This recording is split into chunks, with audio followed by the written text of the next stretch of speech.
Difficile de caler sa destination de vacances pour cet été. Il faut attendre le 2 juin au moins pour savoir si nous pourrons partir ou pas à plus de 100 km de chez nous. C'est le ministre de la Santé qui l'a dit. Un horizon encore flou, mais les professionnels du tourisme préparent cette saison estivale malgré tout. Dans les Alpes, par exemple, où les stations adaptent leur offre dans l'espoir d'accueillir des touristes dans ce contexte incertain. Clément Le Saffre.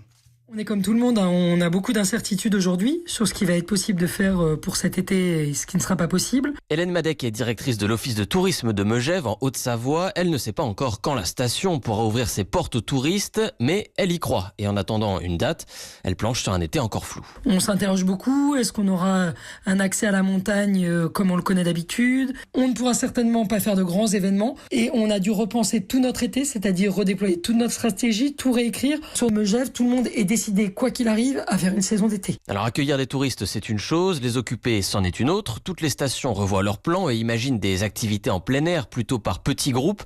Aux Deux Alpes, une des rares stations où il est possible de skier l'été sur un glacier. L'équation est compliquée pour le maire Stéphane Sauvebois. C'est pas simple. Combien on peut mettre de personnes dans un télécabine? Nous ne savons pas pour l'instant, mais nous nous préparons. Pourquoi pas faire redécouvrir notre montagne. Il y aura du parapente et toutes ces activités-là, bien évidemment, mais peut-être en proposant autre chose, c'est-à-dire de la découverte, de la balade, plein d'activités, mais peut-être beaucoup plus simples. De l'optimisme donc, d'autant plus que la saison d'hiver a été excellente, mais partout le même son de cloche, une réouverture dès le mois de juin serait la bienvenue.